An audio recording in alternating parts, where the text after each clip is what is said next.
It's the podcast with words like honey and a mouthful of bees. It's Powered Roll.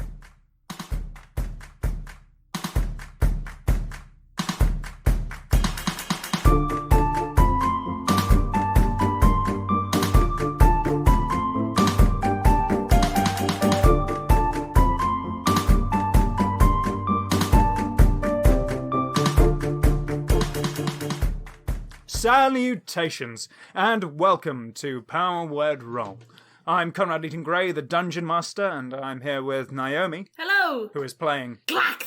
I am here with Annie. Hello. Who is playing Dorna. And I am here with Henry. Hiya. Who is playing Slate. And we are joined once again by another guest this week. Ooh. And today we are joined by Dan of the Danger Club podcast. Hello everyone, how are you doing? We're good. We're happy to see you. Or not see, as it were. Yeah. Happy to hear the sultry tones. How are you doing, Dan? I'm doing good. I've shaved off my lockdown beard now. Have you shaved your hair as well? The hair is longer than it's ever been. The hair is getting ridiculous now. No, it was my beard was going kind of long. I was like, oh, it's going to become a wizard. And then it got to that point where it stopped and started going outwards like a hamster. And I was like, oh, this is the wrong kind of wizard. This is Hagrid wizard. This needs to go now. Oh, well, I'm better shaved than ever. You're still baby face. No, I actually have to shave now sometimes, but I am keeping shaved. Every 6 months. Fuck off. But beyond that, who are you playing this week? Not in Pathfinder, but in 5th edition. In 5th edition, I am playing Dr. Culpability Gnomes. Famed explorer. Mr. Culpability, I presume. Exactly. But where we join our party, you guys have been sent out to the continent far to the south of Faerun, Chult. This southern continent is dense jungle, this unexplored land, a frontier for the many people who explore it and inhabit it. And you have been sent to an excavation site of an ancient temple that has been discovered by Neverwinter Academy. And they sent an expedition out to find ancient artifacts and further progress the field of archaeological study. But they ran into issues as dinosaurs started attacking. Typical. Can we put the Jurassic Park theme over this bit? Nope, it's copyright. Damn it! No, don't sing it! No! I need the AdSense! Can we put the recorder version? There we go. But of course, dinosaurs are populous in this jungle. You know this. As you pull up to a shore in Port Nyanzaru, you walk your way down to the jungle's edge, ready to set out and trek out to this site with only a map in hand. You see a strange figure propped up on a crate, staring out into the jungle with a pair of binoculars. Dan, would you like to give a bit of a description? I shall. Standing on this crate is a rock gnome. So he is about 3 feet tall. He is dressed in white with a sort of a pith helmet on top of him. He has longish white hair and a drooping moustache. At this side he has a net and he's just staring out with his binoculars. He has a little table set up on the side where he's got a cup of tea. There is no evidence as to how he has heated this as you approach. Do you think that's him? Well, seems likely, yes. Hello, I believe you might be expecting us. What? As he spins around. What on earth do you think you're doing? Creeping up on me like that? I nearly shot you. You could have been one of the goblin tribes from around here. They do that, you know. They're sneaky. Not by nature. It just happens that some of them are. That's my experience. Dr. Culpability Gnomes, at your service. Hunter extraordinaire. Terribly sorry. I didn't think we were sneaking, actually. But lovely to meet you. That's the thing about sneaking. Never know you're doing it until you are. Tea? I'd love a little, please. There's none left. I was just being polite. He puts the teapot away. Oh, okay. Haven't actually had some in ages. Just put it out to make myself feel more at home. All right. You, the party, of course, know that Dr. Culpability is your local guide, an expert on hunting dinosaurs in the area, and the one sent to assist you by your boss. Is there anything you'd like to bring with you as you enter into the jungle? Culpability? Pick up anything you want. It won't help you. Can't predict a dinosaur. They will do anything. I caught a 40-pound Bronto the other day. Didn't go anything like I was expecting it to. For a start, didn't think they only weighed 40 pounds. Really did think they were bigger. Yeah, that's not very heavy at all. Possible it was a dog. Did it look anything like this? Just like points to like a missing dog poster on the wall. Ah, there's old Dino. Yep, well, I tell you what, won't be terrorizing any more villages now, I can tell you that. Okay, I think we better be going. And so after picking up souvenirs, you all start to trek out in the jungle. And to traverse your way through the jungle, we're going to do a skill challenge. I'll just explain quickly what a skill challenge is. Skill challenge essentially means there's going to be an initiative order. I will state an obstacle that's in front of you, and you've got to use one of your skills on the list to deal with it. This will be good because my skills are bad. Hooray! So, alright, and so up first is Slate. And Slate, as you guys are trekking through the jungle, you come to this area that's like a web of vines, this vine-covered grove. Thousands of these plants block your way. Some of them are the size of forearms. How are you going to get through this section? Slate's gonna pull out one of his daggers from his backpack and just start cutting through it. So can I use an athletics? Yeah, go on. That's a 9. It's a dagger. It's not like a machete or a kukri or something designed for this. So you're like cutting at it one by one, and it's a very sort of slow advancement. I imagine it's serrated on one side. So what you have is a glorified bread knife, is what you're telling us. Basically, it's more designed for stabbing as opposed to cutting. And If it was designed for stabbing, why was one side serrated? it's basically a bread knife. It's for spreading butter on your toast in the evening. I don't know. That's a butter knife. Do you know what a bread knife is? Conrad's never seen a bread knife before. The help cuts bread for him, you know. Whoa! Conrad. Yeah. A bread knife is normally quite a long knife with one edge is heavily serrated, used for cutting into bread. Right. So I know useful at for Waitrose they do that for you. But, So, Yeah, exactly. For example, I've never if you had were- this experience. If you were at one of your luncheons and they were out of bagels and you needed to cut a bagel in half, you'd Yeah. use a bread knife. Well, you know what, Henry? This sounds like the best thing since sliced bread. Hey! we have to cut that whole section now. You've ruined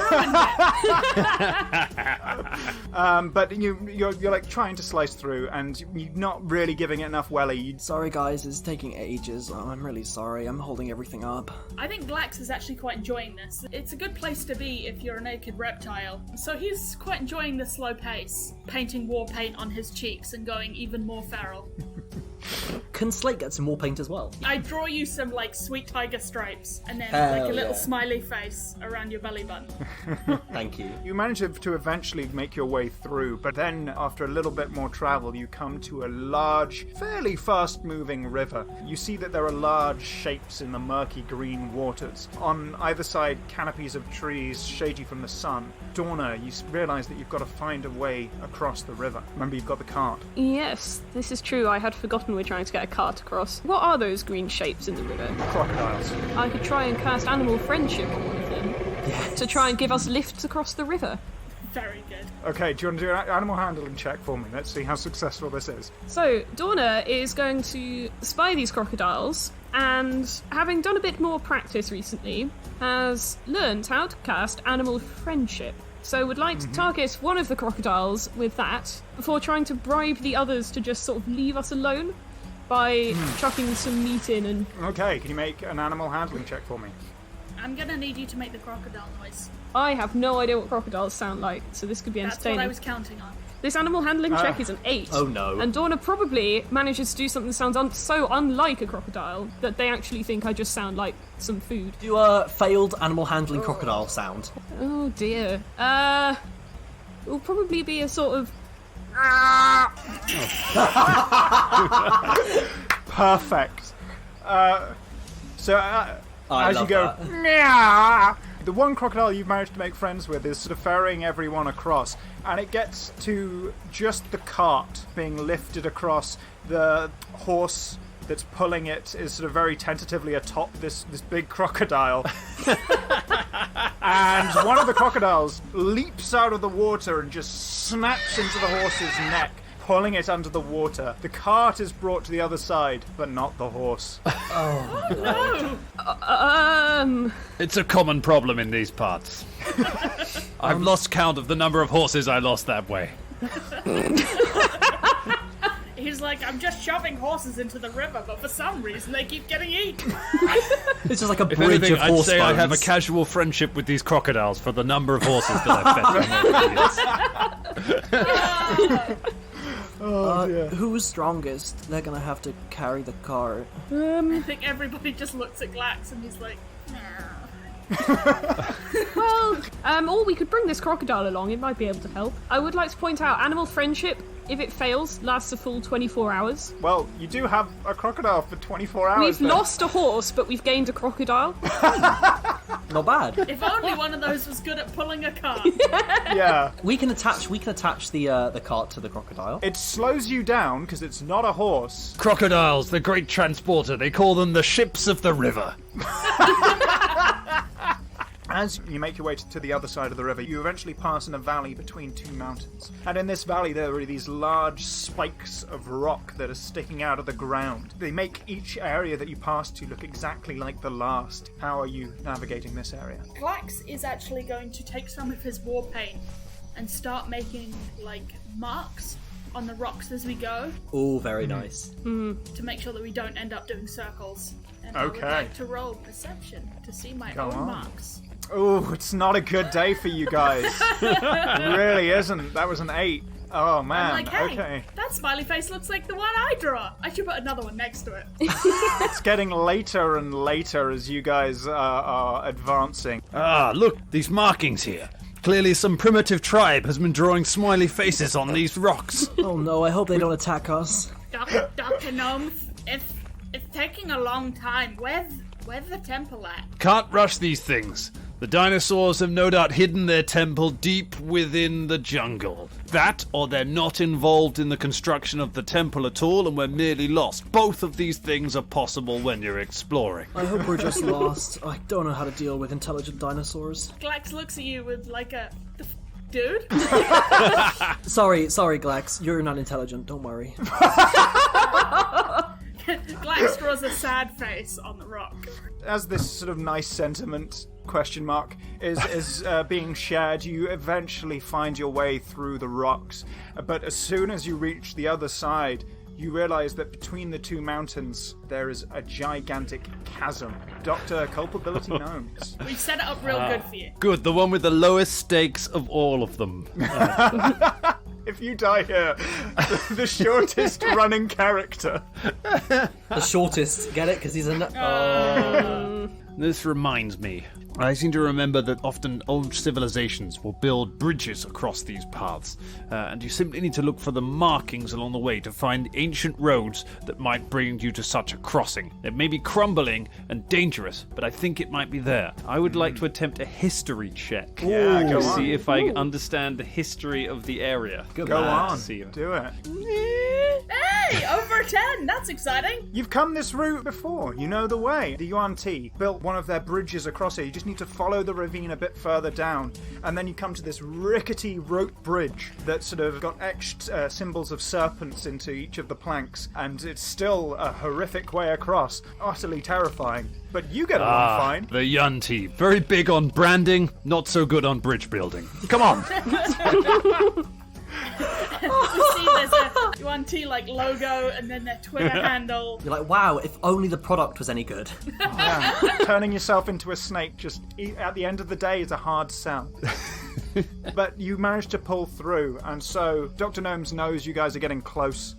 But Slate, you sort of come to the final area, it seems, before when the jungle gets really dense and dark. So, okay, we're looking for an ancient temple, right? Yeah. So this ancient temple, I'm sure there's something magic about it. I think that's a given. There's probably some kind of markers. Maybe not ones that you can see, but ones you can detect. So I'm going to try and use an Arcana check. Oh! Natural 20, Nice. 24. Slate, like, touches his earring for a second, his arcane focus, and then touches his hand against the ground. And just instantly, the trees, he uses his earth-merging magic to just push the trees just apart in front of them. He keeps his one hand on his earring and the other hand just in the air in front of him, and this path just opens up. There's almost arcane footprints, like left long after the footprints were impressioned into the ground and undergrowth has grown over it, but there's still that intention that's left as sort of a latent magical energy. And you pull through, and up ahead you see the dig site. It's everything I ever imagined. Dan, what does it look like? So the dig site, it looks like there are a number of tents set up. There's some lines that have been dug out, some string that's been sort of pegged out along them, and some tables with those little brushes. It's very Time Team. Yes. Yes, you also realise the sun has just set, and Dr. Gnomes, when you were last here, the tents were still upright, and there weren't claw marks everywhere. Dinosaurs. What happened, Dr. Gnomes? Clearly, dinosaurs have invaded this dig site. That, or something that really hates tents. Like a company that produces rival like a house building company or something. But why would they have claws? No, I'm sticking with my original thesis. It's probably dinosaurs. Are there dinosaurs that specifically hate tents? All dinosaurs hate tents. That's why they're bad people. But as you sort of are looking at the campsite and seeing the disarray here, you realise the main tent is still upright, and there's all the dwarves that were working as the digging crew are sort of sitting to the side looking a bit beleaguered. And then a young tiefling girl runs over. She's got a clipboard, she's got a sort of lab coat that is like slightly dirty and sort of loose clothing underneath. Oh, hello, Doctor, you're back. Yes, you, Aliana, the research yes, assistant. what I was going to say. Yes. What the devil has happened here? Have you been clawing my tents? No, the T-Rex. It came back. The Rex? No. I thought he was gone forever. Or she, I'll be honest, I haven't gotten close enough to have a really good look, but... They're hard to gender. The indeterminately gendered T-Rex.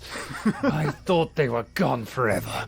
I can't believe they'd come back. I don't want to interrupt, but what is a T-Rex? Yes, I don't think I've come across one of those before. Do you know what an S-Rex is? No. It's one bigger than that. Oh! Right? Huge! But this one, it seemed to have come out of the temple. Dinosaurs in the temple? Dr. Yazdani and Dr. Valara are in the tent over there. They're waiting for you. I assume these are the pest control people. They are, yes. Hi. Seems we have a job for them. Yes. Why do you have a crocodile instead of a horse? Oh, Excuse me, I'm a person. no, Glax, the actual crocodile. I'm terribly sorry. It happens a lot more than you would think. It's really hard to get a restaurant reservation, I'll tell you that much. I can imagine, especially round here. I haven't had anything other than rations for months. Still, please, follow me. And she sort of leads you over past the dig team, who have completely halted their work. Some of them are scratched up. One of them is missing an arm that's being... He's armless. Aliana lifts aside the entrance to the tent, and Dr. Gnomes, you see inside there your two compatriots. Dr. Yazdani, he's a human man. He's got a very impressive beard, bushy eyebrows, but is completely bald. Generally quite warm-looking, with sort of light brown skin and smart clothing. There's also a half-elf man, older-looking and sort of very gaunt and pale, in even more prim and proper clothing than this. Ah, you're back, then, Dr. Gnomes. Hello. Tis Danny. Dr. Gnome's eyes narrow. Dr. Valar. Hello there, Doctor. I see you've found them, then? Yes, found them out on the outskirts. Discovered an ancient civilization, tamed a crocodile, all in a day's work. What have you done to my dig site? You took your time, considering that the pests that you paid... please, come on, Dr. Valar. Give him a chance. Dr. Gnomes, the white T-Rex, it came back, and we think it came out of the temple's entrance. Of course it came out of the temple's entrance. It wouldn't come through the wall, would it? What an obvious thing to say. Yes, but... The only part of the temple it could come out of. True, but we thought we could go and just send in a little party to see if we could find any of the items inside, but, unfortunately, everybody that went in hasn't come out. It's rough being a grad student these days. We were running out of them at Neverwinter Academy. We keep on sending them down here, and they all keep dying. It's very inconvenient. I've got a sneaking suspicion this is why you called us. Yes, in fact, we need you to deal with the dinosaur problem so we can get all of the valuable artifacts inside. Isn't that right, Dr. Gnomes? And I believe you've been working on this one for a while. Yes, I've hunted the Great White Rex for years.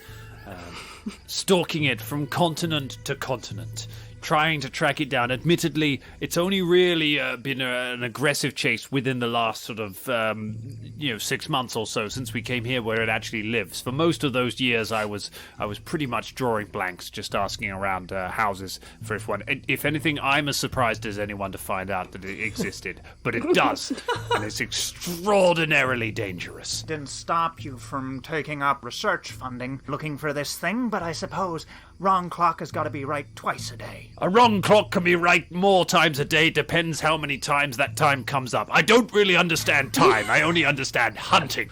Quite. He cocks a large elephant gun for dramatic effect. What's Dr. Gnomes' doctorate in? It is an honorary doctorate. Of course. Very good. He's an honorary professor of lizard history. I love it. Fantastic. That's why he's so tremendously unqualified on dinosaurs. Fantastic. Love it. I absolutely love it. Of course, Doctor, this is your passion, and you can lead them about as you will, so we can get back to digging as soon as we can. That's right. Your passion is digging, my passion is dinosaurs. Not in that way. Everyone just side-eyes him like, what? He's into Triceratops and Tricerabottoms. Wonderful. You're left with Dr. Oren Villar. You better have this dealt with quickly, Dr. Gnomes. Unlike you, I do like to be on time. Ha! You'll be eating those words. These people are the absolute best. Are you the absolute best? Yes. We can be. Well, I'm encouraged. He goes, well, they're just as qualified as I am. I searched high and low to find these people. I scanned the adverts for at least... There was opium. I don't remember. Do as you will. Leave me to my work. Goodbye. Bye then. Okay. Yep, there we go. Goodbye. And you can see he sort of hurries you out of the tent. Should we head straight in or investigate around for a little bit? I have some questions. Is the white T-Rex usual? No. Oh. The Great White Rex is, I thought it was a myth for many years. Something I dreamed up in an opium-fueled haze. But it turns out it's as real as you or I, or that is. Am I seeing that ape over there? Is that real? I'm still feeling the after effects of it. I think that's one of your students. Some poor human boy just taking a leak. Yeah, he's just come on, man. Really hairy arms and sideburns, and you can see he just looks kind of sad as he lowers his hand from waving. Dr. Gnomes lowers his crossbow and says, "Close one." So you can see, in terms of areas, you've got the actual dig site as they're slowly working their way into the temple. There's the tents that are all lined up, then they're sort of slowly being rebuilt. There's a sort of storage area at one side, and then there's also a strange-looking tent that seems to be made out of furs and pelts. Interesting. Slate's going to head over to the tents and the people repairing the tents. You walk over to the tents, and you see this is where the guy with the hairy arms and the sideburns is. He's sort of slowly hammering into the ground, getting things in place. Oh, hello there. Oh, hi. We're just here to, pointing at the tent frantically, check things out. We're the Monster Hunter Disposal Service. Right. Yeah, no, it's been a problem. Big thing. Let me have a look at this quickly, and then I'll get back to you. Is that all right? Oh, sure, no problem. Do you want to make Thanks. an investigations check for me? Please. Ooh, a natural 20, so Natural 21. 20. Woo! Nice. Slate is on it, yeah. So there's bite marks that have made their way into the stones beneath, and there's bite marks that have torn at things. And what you realise is that the gashes follow the actual bite marks themselves, and there's bubbling in the wood and the stone that has been crunched. It seems to imply that there's some kind of caustic nature to its bites. Dr. Gnomes, does a white T-Rex have any elemental properties? It seems like there's something acidic going on. You're saying that this T-Rex is on acid. Well, it could be as well. That could explain why it's so grumpy. It's just coming down off acid. Should have known to only take it in a safe environment. Damn. Okay, I think we Clearly need to the White Rex has properties beyond our mortal ken. Yeah, we'll have to be really Never asked careful. Ken for advice. Fuck Ken. We both turn and look at Ken. Just middle fingers up. Not my fault, you know. I'm just here doing my job. I'm gonna start using mending the cantrip on the tent. So, is there anything you haven't told the other doctors? Well, there's nothing really that springs to mind, but you know, it's all a bit weird, isn't it? Yeah, it's so strange. The dinosaurs didn't start attacking us until we opened it. I think it's cursed. Well, if it is cursed, we'll make sure to lift it. I don't know. I just need the credits, you know. Okay, well, I've finished making this tent, so I'm gonna head off now. All the best. And he waves again. But having sort of investigated the tents, is there anywhere else you'd like to have a look around? Yeah, Dorna would be eyeing up the storage area. Okay. Actually, you see that there's sort of big claw marks down the side of the storage silo, but thankfully it seems to be mostly intact. Oh, hello. Yes, hello, I'm Sigrid Steinholm, and you see that she's wearing mining gear, she's got short blonde hair, but like very burnt skin, and she sort of puts out a rugged, calloused hand to shake yours. Hello, Dorna Brawnanville. Lovely to meet you. Doesn't seem to have impacted your, storage. Well, besides the aesthetic damage, we've mostly been fine, but, came out here to do the job, and then suddenly you've got constant dinosaur attacks as soon as we got down to what we were meant to be digging up, and now we paused it for a while, then Dr. Gnomes leaves, and if you need anything, let me know. If you've uncovered anything particularly interesting or valuable that you've seen around, it will be fascinating to have a look. Make a persuasion check. Nice. An 18. Well, we found some pottery, if you'd like to have a look at that. Well, yes, a quick look would be fascinating. I've never actually visited a dig site myself before. You're brought over to two large urns, kind of. Depicted on the sides of them, there's this woman who seems radiant, battling against these sort of dark, shadowy figures. Do you know anything about these, Dr. Gnomes? Can't stand pottery, personally. Find it at every archaeological site. It just gets in the way. What have we found today? Pottery. What are we going to find tomorrow? Pottery. Personally, I never bury any of my pots because I don't want people in the future to have to deal with that. I drink from single-use goblets and I throw them in the ocean when I'm done with them. Gets in the way of the fun parts of archaeology, like shooting dinosaurs. That is the fun part so far. Can I make it's going to be a history check again. Yeah, go for a history check. Oh, nice. So, you know that in Chult, they have a system of two dual gods, and one of the gods, Ashaudao, again, the canon. Dark god Ashaudao was split into many different dark spirits, and it seems like the spirits attacking this woman are representations of those. This is the god Ashaudao. Clearly, whoever made this was looking to give a shout out to his homies. Oh, God. That makes the cut. I'll be amazed. It will. That makes the cut. As you can tell, the bar is very low. Yeah. It seems like we're dealing with not just a dinosaur, but a religious sect of dinosaurs. Perhaps a dinosaur bishop. As you guys are sort of making your way out from the storage silo, Dr. Gnomes, as you're leaving, you see that there's sort of a tuft, soft downy feathers like caught into where the claw mark was. I picked them up and tried to get an idea of what we are dealing with here. These are like soft downy feathers, more like filaments, and you're sort of examining them, they sort of glisten and glitter in your hands as you're passing them from hand to hand. They're definitely magical. This dinosaur's wearing a coat! He's wearing a feather boa and some pasties Fabulous. with the little tassels on. One thing's for sure, this dinosaur is fabulous. I mean, if you think about it, dinosaurs, look I don't want like to think they're about wearing it. heels. Please don't make me think about it.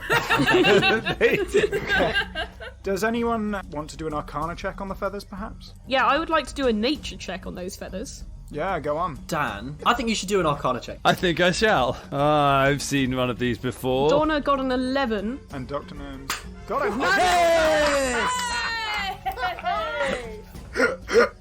Okay, so Donna, you're looking at this. Apart from the sparkling to it, nothing really stands out. But Dr. Gnomes, you're looking at this sort of shimmering blue energy, and you know that this is abjuration magic. Abjuration magic. The fourth worst kind of magic. What's the worst kind of What's magic? number 1, 2, and 3? Well, there's divination, obviously. I mean, the run of the rocks. Hey, Close-up magic. Oh. number 1, yeah, it's the worst is divination. The second is card tricks, and the third... Paul Daniels. Hey! So, where are you guys headed next? I know that there's a furry tent over there, and you have some furry feathers. Maybe we should put the two together. Ah, you think that was once a normal tent, and that the T-Rex rubbed itself against it? You sort of walk over to this tent that's sort of covered in pelts and such, and you see that there's a plume of smoke coming out the center. As you lift aside the pelts, there's just this strange odor in there. It's herbal, and there's sort of a softness under feet as you realize that there's no covering on the floor. There's just the open sand, and you see that there's a figure lounging back in a chair on the other side of the room. Excuse me. Yes. Do you have a big white dinosaur in here? No, I don't have the dinosaur. This figure, she gets up from out of the chair and lifts back her cloak, and you see it reveals a tabaxi woman, this sort of cat-like figure, 6 foot tall, with cheetah-like patterns on her fur, and many piercings in her ears. Don't have it in here. Why would I have dinosaur in here? It's gotta be somewhere, and it's not outside. It's in the temple. It went back inside. You seem to know a lot about this dinosaur. I know a fair bit about dinosaurs. I'm from Chult. Don't you know about dinosaurs? You're a lizard folk. What's that got to do with it? Yeah, that's a broad assumption, isn't it? Well, I don't know. Just because he's a lizard folk. I like the I mean, how much do you know about cats? Let's I know a fair bit about quiz cats. you on that. That's rude. No, we're out of here. Let's get out of here. This person's rude. Sorry, I've only ever seen you here in Chult, and I did not know they were outside We've of never Chult Mall. met before. No. You just I think know- we all look the same, don't you? Glax, don't get worked up. Let's go. Let's just go. I'm like, And you close the tent, and you're gone. A furry tent full of herbal smoke and a cat person seems like a strange expense for an archaeological dig. Dr. Gnomes knows that this is the local guide. It's one of the locals. Has this tent got slash marks on from the dinosaur? No. Is it just me, or does it seem strange that this tent has been left alone? I'm not a cat person, so I think maybe also the T-Rex isn't a cat person for cat persons. Surely that would mean they would be more likely to just attack it like they have with the rest of the tents. Oh, you're right, that's so suspicious. Okay, let's take her out of her tent. Well, hold on, Yeah, hold I on. rip aside the fur of the tent. And Oh. I say, why didn't the T-Rex attack you? As you're ripping back the side of the tent, Dorna would like to cast Zone of Truth. Yeah, Yes. okay. It's a 20-foot radius, isn't it? 15-foot radius. Okay, so you cast Zone of Truth. I think everyone needs to make me a charisma saving throw. Because it does work on everyone, it's not a selective thing. 15. She succeeds, Dr. Gnome succeed, and the other two fail. I know who succeeds and fails, so I know that it hasn't worked on her. You see Slate just like look shocked for a second and then put both his hands over his mouth. Cast Zone of Truth. I ate all the dog kibble and also your sandwich, and I've been wearing your clothes. Glax! Glax! They're just made of nicer fabric, and occasionally I like to wear a shirt. Don't judge me. This cat lady's clearly evil, and I don't like her. Okay, Glax, maybe if you stand outside the tent. Come on, Glax, let's go. And Slate just like takes Glax like by the shoulder and leads him away. Dr. Gnomes, what's going on? Oh, I think you're evil, because the thing didn't attack you. No, let's go. We just have a few questions for you. Firstly, what's the smallest kind of cat?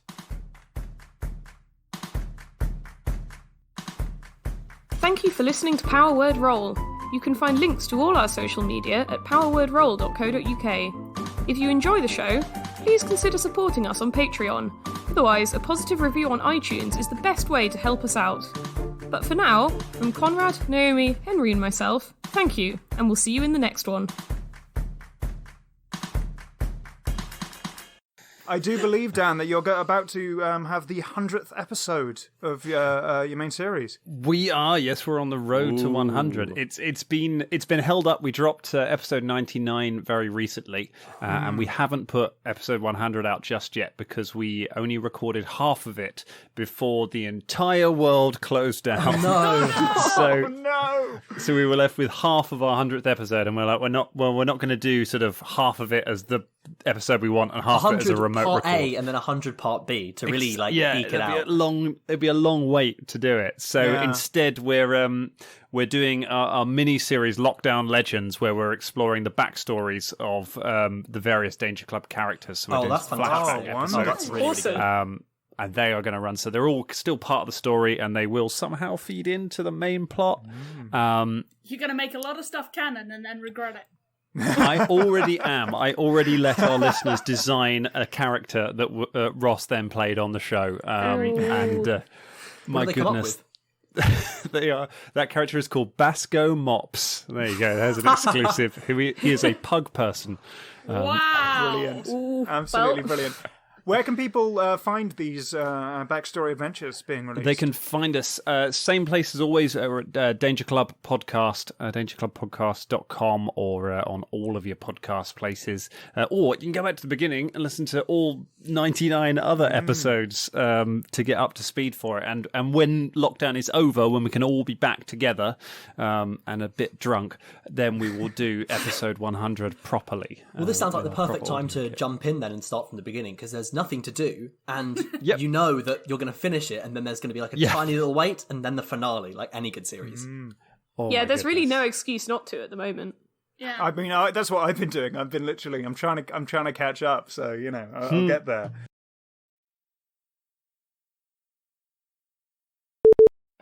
You don't happen to have any spare meat around or anything? We seem to have a rather hungry crocodile with us outside. Yes, storage over there. Is that your crocodile?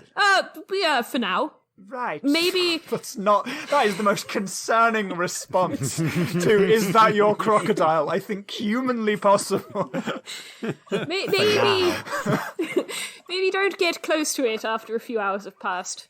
But perfectly fine for now. I'll tell my men to steer clear then.